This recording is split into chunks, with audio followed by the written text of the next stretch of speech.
Welcome to Strategy Saturday. I'm Charles Carillo, and today we're going to be discussing tenant retention. Have you always wanted to invest in real estate but didn't have the time, didn't know where to find the deals, couldn't get the funding, and didn't want tenants calling you? Since 2006, I've been buying income-producing properties in great locations that provide us with consistent passive income while we wait for appreciation in the future and take advantage of tax laws while we're waiting. And unlike your financial advisor, we invest alongside our investors in every property we purchase. Check out investwithharborside.com. If you like the idea of investing in real estate, if you like the idea of passive income, partner with us at investwithharborside.com. That's investwithharborside.com. Lowering turnover is among the multifamily industry's most important success factors. When a resident moves out, it costs both the resident and the landlord. Let's review some of the major costs associated with that turnover and some strategies we use to improve turnover and lower costs.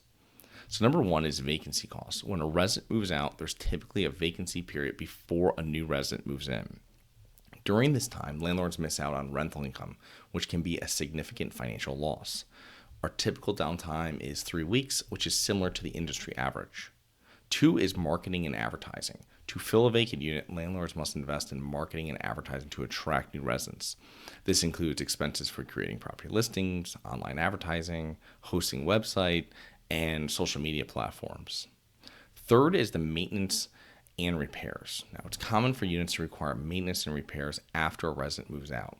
These costs can include repainting, cleaning, fixing damages, and ensuring the property is in suitable condition for the next tenant. Typically, this costs us about $2,000 to $5,000 per unit. 4th is administrative costs. Now, administrative costs are incurred in processing applications, conducting background checks, preparing lease agreements, and other paperwork related to onboarding a new tenant. 5 is the turnover management cost. Now, managing the logistics of tenant turnover, such as coordinating the move-outs and the move-ins, scheduling inspections, and conducting walkthroughs, also requires time and resources. And at the end of all that, you typically have a $3,000 to $5,000 bill as a landlord. And the resident has probably spent upwards of $2,000 on moving. It's an expensive decision that many folks don't consider carefully enough, and we need to do a good job helping our residents to understand the true cost of leaving so they can make a wise decision. It's also why getting the right people in the door on the front end is absolutely critical to the success of the property. The industry average resident retention is about 58%. So that means 42% of properties will turn over annually on average. Now, the bottom quartile properties have about a 50% retention rate, and the top companies and properties have a 65% average resident retention rate. Now, we're currently, with our portfolio, sitting right around 60%, and our team is working to increase this daily. So we have a lot of work to do as well, but here are some of the key factors in providing a better resident experience, which leads to higher retention. So number one is exceptional customer service. Providing excellent customer service is crucial. Promptly addressing tenant concerns, being responsive to maintenance requests, and maintaining a friendly and respectful relationship with tenants can significantly improve retention. Number 2 is regular communication. So keep an open line of communication with residents. Regularly check in with them to see if they have any concerns or needs. Addressing issues promptly is a huge one, and effectively helping residents feel valued. Again, being available on site and giving residents the confidence we're paying attention to them is also great. So even if you don't have on-site management, having your management be present, typically the larger the property, the more present they will be. But even with a smaller property, if you never show up or your management never shows up, it's going to be counted against you. So number 3 is lease renewal incentives. So offer lease renewal incentives such as a rent discount, a free month's rent, or an upgraded unit to encourage residents to stay. Knowing that it costs about $4,000 a unit to turn, we're happy to give a small lease renewal incentive to offset that savings in turn. Now, 4 is community building. Now, foster a sense of community within the multifamily complex. This is going to be mainly for larger complexes where you can organize events or amenities that encourage social interaction among residents. A strong sense of community can make residents more attached to the property. And we like making holiday events, grab and go breakfasts, ribbon cutting welcomes, contest prizes, etc.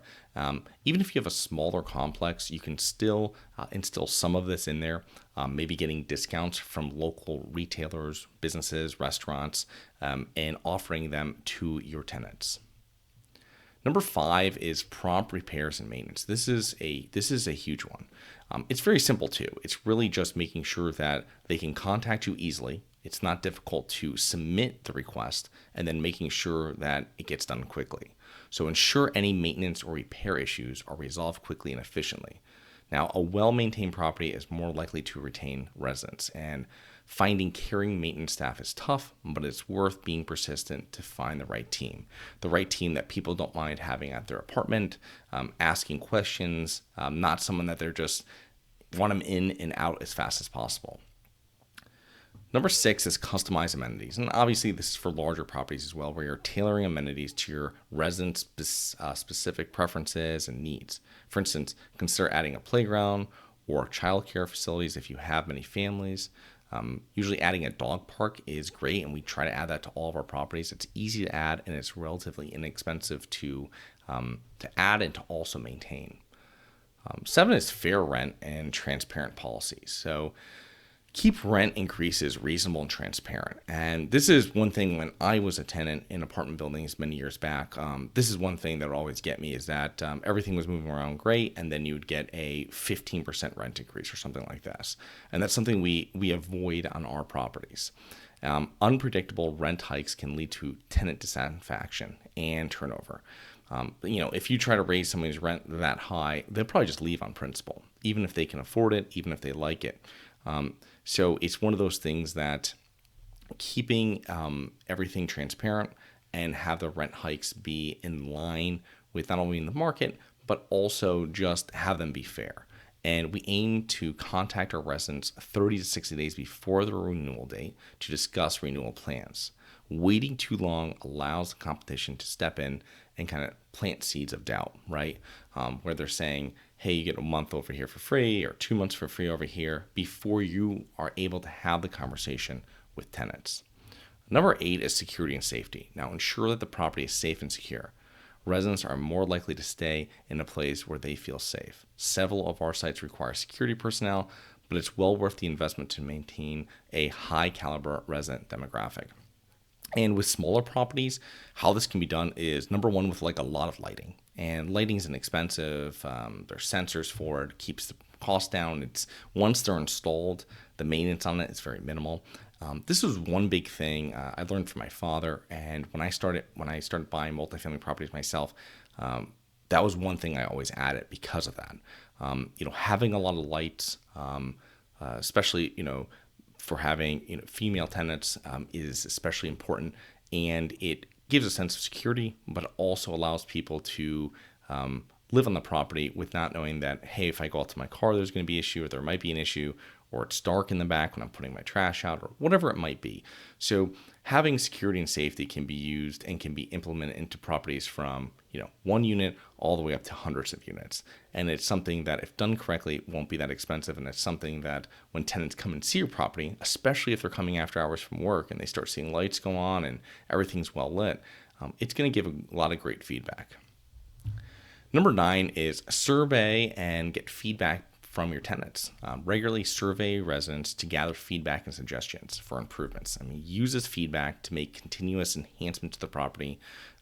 We're just starting to do this and roll this out in larger ways with our properties, but it's something that once we've done it, you get a lot of feedback back, and it's not all negative. You get a lot of positive feedback in, and you get things that might be minor changes. And when you start seeing that from a number of tenants, that's when you can really figure out exactly how you're going to implement that. Because just reducing your tenant turnover, just 1 unit or 2 units here or there, it makes a huge difference to the bottom line.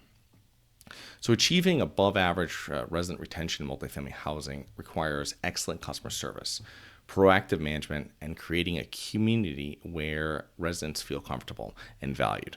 So consider this. If it costs you $4,000 a unit in turnover, even if you rent and you charge your tenants, say $300 per month under market rent, it is still a better decision than to renew a tenant or have that tenant leave, keep them month to month, and turning over the unit.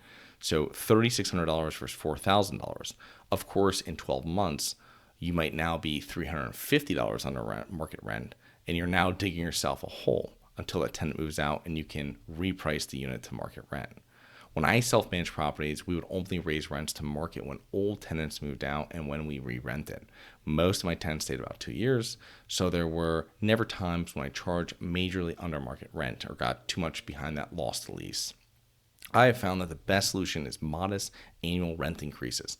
Most tenants expect an annual rent increase, and they must see this as an annual event. However, I would not be dramatically raising rents if you want to retain the tenant. So I hope you enjoyed. Please remember to rate, review, subscribe, submit comments and potential show topics at globalinvestorspodcast.com. If you're interested in actively investing in real estate, please check out our courses and mentoring programs at syndicationsuperstars.com. That is syndicationsuperstars.com. Look forward to 2 more episodes next week. See you then.